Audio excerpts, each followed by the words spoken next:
লক্ষ্মী? সে আবার কে? কই ও নামের মেয়ে গ্রামেই নেই। তোমার শুনতে শুনতে ভুল হয়ে থাকবে বাবাজি। শুনতে ভুল হতে পারে এ নামটা, কিন্তু সে খুকিটি কে সে তো আর ভুল হবে না। কই বাবাজি, বুঝতে তো পারলাম না। ও বয়সের ও নামের মেয়ে আমাদের পাড়ায় কেউ নেই ঠিকই। রাধামোহন চিন্তিত মনে বিদায় নিলে। আশ্চর্য ব্যাপার, খুকি বা আর দেখা করতে এলো না কেন? প্রিয় পাঠক বন্ধুরা, জয়ার গল্পের নিবাস শুনে আপনাদের যদি ভালো লাগে তাহলে দয়া করে সাবস্ক্রাইব এবং লাইক করে দেবেন। আর পরবর্তীতে আপনাদের কী ধরনের গল্প ভালো লাগে একটু কমেন্ট করে দেবেন। বিভূতিভূষণ বন্দ্যোপাধ্যায়ের ভৌতিক গল্প সমগ্র থেকে আজ একটি গল্প বেছে নিয়েছি। গল্পের নাম পৈতৃক ভিটা। এই গল্পের সমস্ত চরিত্র ও ঘটনাবলী সম্পূর্ণ কাল্পনিক। বাস্তবের সঙ্গে কোনো মিল থেকে থাকলে সেটি সম্পূর্ণ অনিচ্ছাকৃত ও কাকতালীয়। বিভূতিভূষণ বন্দ্যোপাধ্যায় জীবনে একটু বলে নিই। 12ই সেপ্টেম্বর 1894 সালে ওনার জন্ম হয়। মৃত্যু 1 নভেম্বর 1950 সালে। বিভূতিভূষণ বন্দ্যোপাধ্যায় ছিলেন একজন জনপ্রিয় ভারতীয় বাঙালি সাহিত্যিক। তিনি মূলত উপন্যাস ও ছোট গল্প লিখে খ্যাতি অর্জন করেন। পথের পাঁচালী ও অপরাজিত তার সবচেয়ে বেশি পরিচিত উপন্যাস। অন্যান্য উপন্যাসের মধ্যে আরণ্যক, চাঁদের পাহাড়, আদর্শ হিন্দু হোটেল, ইছামতি ও অশনি সংকেত বিশেষভাবে উল্লেখযোগ্য। উপন্যাসের পাশাপাশি বিভূতিভূষণ প্রায় 20টি গল্প গ্রন্থ, কয়েকটি কিশোর পাঠ্য উপন্যাস ও ভ্রমণ কাহিনী এবং দিনলিপিও রচনা করেন। শুরু করছি বন্ধুরা আজকের গল্প পৈতৃক ভিটা। মধুমতি নদীর ওপরেই সেকালের প্রকাণ্ড কোঠাবাড়িটা। রাধামোহন নদীর দিকের বারান্দাতে বসে একটা বই হাতে নিয়ে পড়বার চেষ্টা করল বটে, কিন্তু বইয়ে মন বসাতে পারলে না। কেমন সুন্দর ছোট্ট গ্রাম নদীটি, ওপারে বাঁশবন, আমবন বহুকালের। ফলের বাগান যেন প্রাচীন অরণ্যে পরিণত হয়েছে। একা এত বড় বাড়িতে থাকতে বেশ লাগে, খুব নির্জন। পড়াশোনা করবার পক্ষে কিংবা লেখাটেকার পক্ষে বেশ জায়গাটি।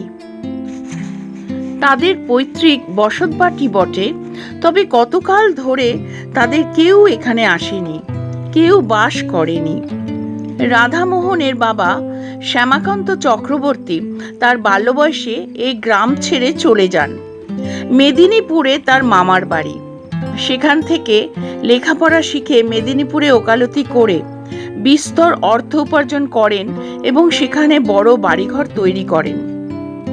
স্বগ্রামে যে একেবারেই আসেননি তা নয়, তবে সে 2-1 বারের জন্য এসে বেশি দিন থাকেনও নি। অত বড় পসারওয়ালা উকিল থাকলে তার চলতো না। গ্রামের বাড়িতে জ্ঞাতি ভাইরা এতদিন ছিল, তারা সম্প্রতি এখান থেকে উঠে গিয়ে অন্যত্র বাস করছে। কারণ গ্রামে বসে থাকলে আর সংসার চালাবার কোনো উপায় হয় না। যা কিছু জমিজমা আছে না দেখলে থাকে না।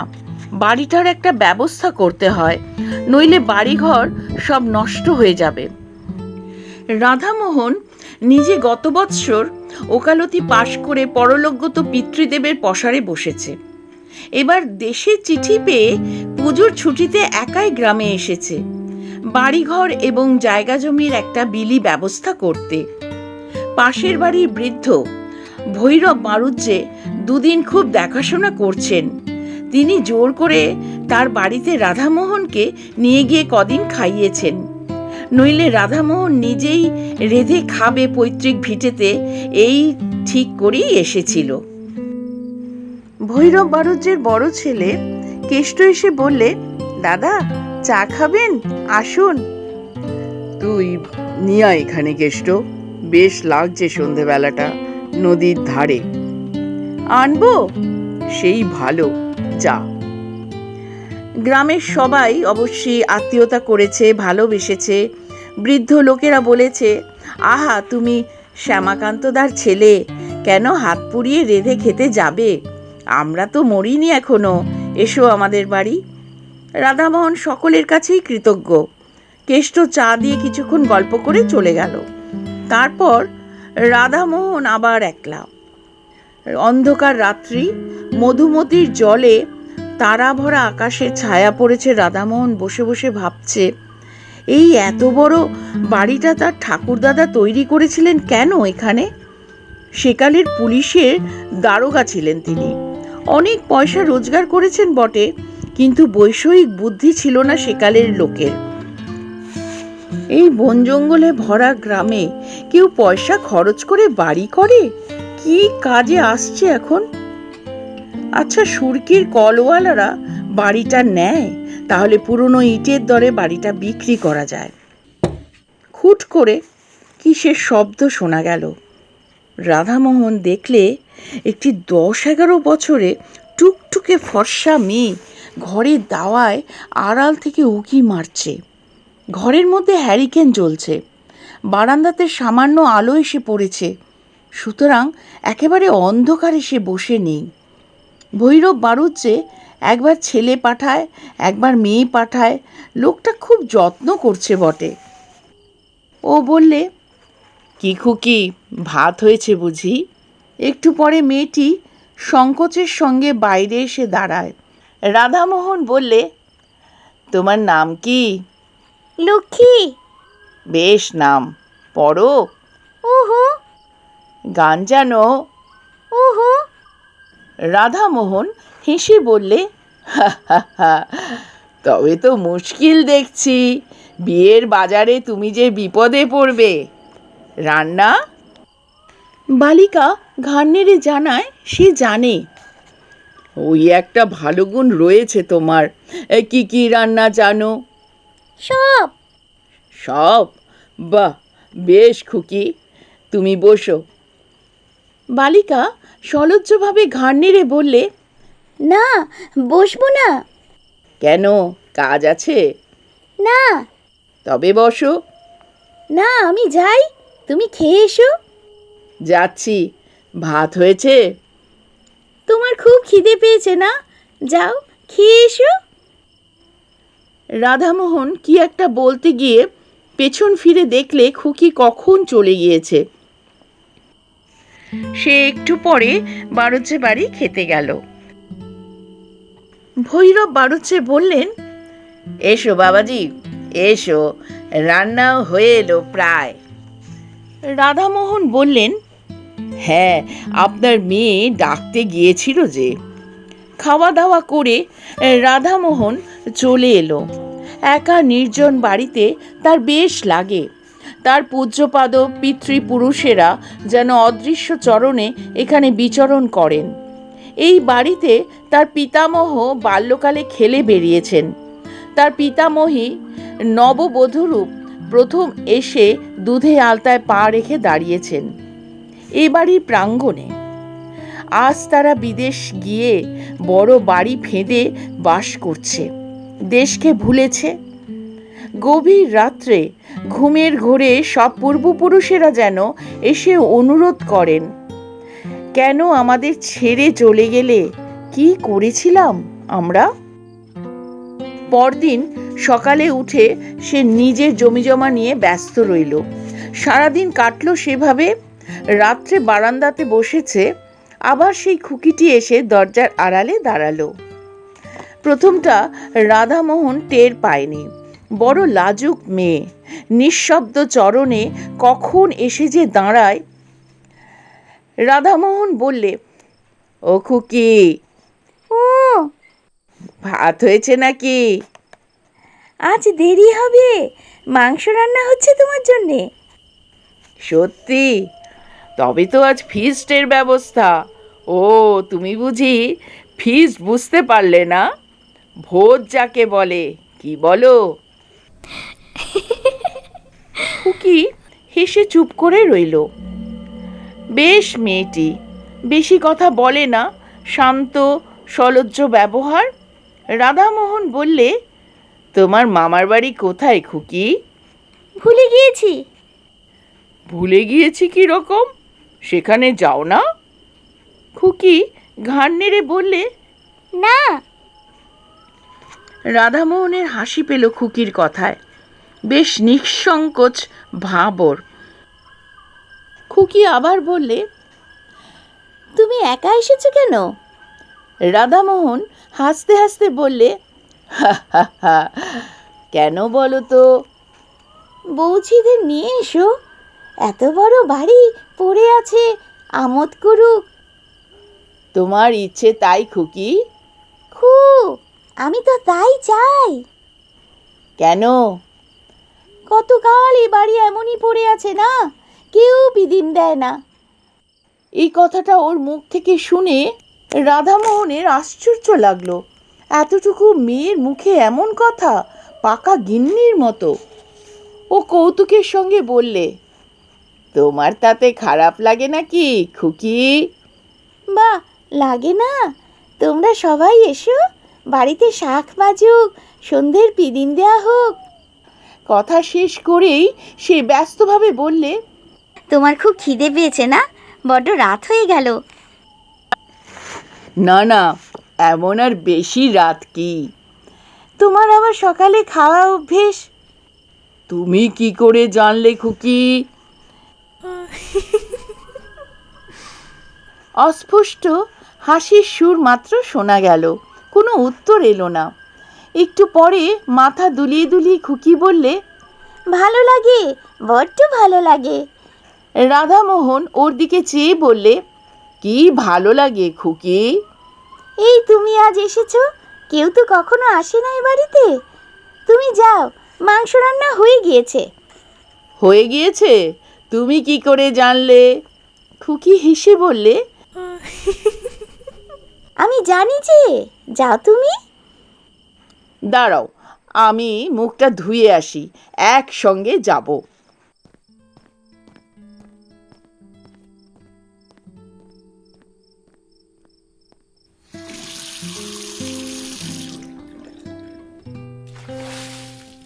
মুখ ধুয়ে এসে কিন্তু রাধামোহন খুকিকে আর দেখতে পেলে না। চঞ্চল মন ছেলে মানুষের আগেই চলে গিয়েছে। বেশ খুকিটি কেমন পাকা পাকা কথা বললে, হাসতে হাসতে প্রাণ যায়। ভৈরব বাড়ুচ্ছে ওকে দেখে বললে, এসো এসো বাবাজি, এই তোমায় ডাকতে পাঠাচ্ছিলাম। আজ একটু রাত বেশি হয়ে গেল, মাংস নেয়া হলো আজ। বলি, রোজ রোজ ডাল ভাত ওরা খেতে পারে না। আমার বাড়ি আজ দুদিন খাচ্ছে, সে আমার ভাগ্যি, নইলে ওদের কি অভাব আছে কিছু? তাই আজ। রাধামোহন সলজ্জভাবে বললে, না না, সে কি কথা, যা জুটবে তাই খাবো। পর ভাবেন নাকি কাকা, আমি তো বাড়ির ছেলে। পরদিনই আবার খুকি সন্ধ্যার সময় এসে হাজির। রাধামোহন বললে, এসো খুকি, তোমার কথাই ভাবছিলাম। খুকি হেসে বললে, আমার কথা? সত্যি তোমার কথা। খুকি ছেলে মানুষই ভাবে ঘাড় দুলিয়ে হেসে বললে, কেন? আমি জানি। তুমি জানো? জানি, কিন্তু বলবো না। রাধামোহন আজ খানিকটা সন্দেশ আনিয়ে রেখেছে খুকিকে দেবে বলে। অবশ্যই আনিয়েছিল হরিনন্দীর চাকর অমূল্যকে দিয়ে, ইসলামকাঠির বাজার থেকে। ইসলামকাঠির সন্দেশ এই অঞ্চলে বিখ্যাত। অমূল্য দেখা যাচ্ছে গল্প করে বেরিয়েছে। রাধামোহন মনে মনে বিরক্ত হয়ে উঠল অমূল্যের উপর। খুকিকে হঠাৎ খুশি করে দেবে সন্দেশ হাতে দিয়ে ভেবেছিল, সেটা আর হলো কই? তবুও রাধামোহন বললে, না, তুমি জানো না খুকি, কি বলো তো? খুকি মৃদু হেসে বললে, জানি আমি। ওর হাসির মধ্যে এমন একটা বিজ্ঞতা আছে যে রাধামোহন আর কোনো প্রশ্ন করলে না এ নিয়ে। ও জানে ওর মৃদু হাসির মধ্যে দিয়েই সে কথা বোঝা গেল। অমূল্যটা আচ্ছা তো, পাড়াগাঁয়ের লোকের পেটে কোনো কথা থাকে? খুকি আবদারি সুরে বললে, কই দাও আমাকে সন্দেশ। রাধামোহন ব্যস্ত হয়ে ওকে সন্দেশ দিতে গেল, কিন্তু ওকে আর সেখানে দেখা গেল না। চঞ্চলা বালিকা কখন হঠাৎ চলে গিয়েছে। ওর ধরন বড় আশ্চর্য রকমের। আহারের সময় ভৈরব মারুজ্যের বাড়িতে ও সন্দেশটা নিয়েই গেল। বললে, খুকি বড় লাজুক, তখন চলে এলো, ওকে একটু এই। ভৈরব মারুজ্যে হেসে বললে, খুকি বুঝি তোমার কাছে গিয়েছিল? রোজই যায়, গল্প সল্প করে। তাই নাকি? হ্যাঁ, ও একটু লাজুক বটে, খুব ছেলে মানুষ তো। পরদিন সন্ধ্যায় খুকি আবার নির্দিষ্ট স্থানটিতে এসে দাঁড়ালো বারান্দাতে। রাধামোহন বললে, কাল অমন করে চলে গেলে কেন তুমি? আমি ভারী রাগ করেছিলাম কিন্তু। খুকি হেসে চুপ করে রইল। খেয়েছিলে সন্দেশ? বারে, যখন তুমি বললে ওই তো আমার খাওয়া হয়ে গেল। পরক্ষণেই সে যেন স্নেহের সুরে বললে, তুমি এসেছো, আমার কত ভালো লাগছে। বাড়িতে পিদিম জ্বলছে, একা একা ভালো লাগে। শহরে যাবে? চলো আমার সঙ্গে, চলো। আমার এখানেই ভালো, ওসব আমার ভালো লাগে বুঝি। বাহ, কত টকি ছবি, কত খাবার দাবার। হোক গে, আমার তাতে কি? তুমি আবার আসবে বলো? আসবো নিশ্চয়ই, কেন আসবো না? এতদিন তো আসুনি, ভিটেতে সন্ধ্যের সময় পিদিম জ্বলেনি তো। আচ্ছা, আসি আজ। তুমি তো মঙ্গলবারে যাবে। রাধামোহন একটু আশ্চর্য হলো। মঙ্গলবারে সে যাবে বলেছিল ভৈরব বাণুজ্যকে। ভৈরব কাল আবার বাড়িতে গল্প করেছেন। তারপর দুদিন রাধামোহন বৈষয়িক কাজে অন্য গ্রামে গিয়ে রইল। সোমবার অনেক রাত্রে নৌকা যোগে স্বগ্রামে ফিরল বটে, কিন্তু ভৈরব বাণুজ্যের বাড়ির কারোর সঙ্গে অত রাত্রে আর দেখা করলে না। ঘরে চিঁড়ে ছিল, তাই খেয়ে রাত কাটালে। পরদিন সে যাবার জন্যে তৈরি হচ্ছে। ভৈরব এসে বললেন, বাবাজি, কাল কত রাত্রে এলে, খেলে কোথায়? আমাদের ডাকা উচিত ছিল, তুমি তো ঘরের ছেলে, এত লজ্জা করো কেন? ছি। রাধামোহন বললে, আপনার খুকিটিকে একবার ডেকে দিন না। বেশ বেশ, এক্ষুনি ডাকছি, দাঁড়াও। একটু পরে একটি 8 বছরের কালো মতো মেয়ের হাত ধরে ভৈরব বাড়ুচি সেখানে নিয়ে এলেন। রাধামোহন বললে, এ এ খুকি তো নয়, এর দিদি। ভৈরব বাড়ুচি বললেন, এর দিদি তো বিয়ে হয়ে গিয়েছে, সে তো শ্বশুর বাড়ি আছে, তুমি তাকে দেখোনি। তবে আপনার বাড়ির অন্য কোনো মেয়ে? আমার বাড়িতে বাবাজি আর কোনো মেয়ে নেই, তবে অন্য কোনো মেয়ে কিন্তু না, আর কোনো মেয়ে এ পাড়ায় নেই ও বয়সের। 2 ঘর তো মোটে ব্রাহ্মণের বাস। বয়স কত? রাধামোহনের হঠাৎ মনে পড়ে গেল, বললে, ওর নাম বলেছিল লক্ষ্মী। লক্ষ্মী? সে আবার কে? কই ও নামের মেয়ে গ্রামেই নেই। তোমার শুনতে শুনতে ভুল হয়ে থাকবে বাবাজি। শুনতে ভুল হতে পারে এর নামটা, কিন্তু সে খুকিটি কে সে তো আর ভুল হবে না। কই বাবাজি, বুঝতে তো পারলাম না, ও বয়সের ও নামের মেয়ে আমাদের পাড়ায় কেউ নেই ঠিকই। রাধামোহন চিন্তিত মনে বিদায় নিলে। আশ্চর্য ব্যাপার, খুকি বা আর দেখা করতে এলো না কেন? স্বগ্রাম থেকে ফেরবার 2 বছর পরে রাধামোহন তার পিসির বাড়ি গিয়েছে জব্বলপুরে। সেখানে পুরনো এক ফটো অ্যালবাম খুলে দেখতে দেখতে একটি মেয়ের ফটো চোখে পড়ল। এই মেয়েটিকে সে যেন কোথায় দেখেছে, ঠিক মনে পড়ল না। পিসিমাকে ডেকে ফটোটা দেখাতে তিনি বললেন, একে তুই দেখবি কোথায়? ও তো আমার ছোট বোন, তোর ছোট পিসি 12 বছর বয়সে মারা যায়। তখন তুই কোথায়? তোর মার বিয়েই হয়নি। আমরা তখন সব আমাদের গাঁয়ের বাড়িতেই থাকি। তারপর পিসিমা কতকটা যেন আপন মনেই বললেন, আহা হা, একটু একটু মনে হয় ওকে, বেশ দেখতে ছিল। সে আজ 40 বছরের কথা। তারপর তোর বাবাও দেশ ছেড়ে মেদিনীপুর চলে এলো। দেশের বাড়িতে যাওয়াই হয়নি। বিয়ের পর আমি একবার মোটে গিয়েছিলাম, সেও আজ 20 বছর আগের কথা। রাধামোহন অবাক হয়ে চেয়ে রইল অ্যালবামখানা হাতে করে। হঠাৎ মনে পড়াতে বললে, কি নাম ছিল ছোট পিসিমার? পিসিমা উত্তর দিলেন, লক্ষ্মী।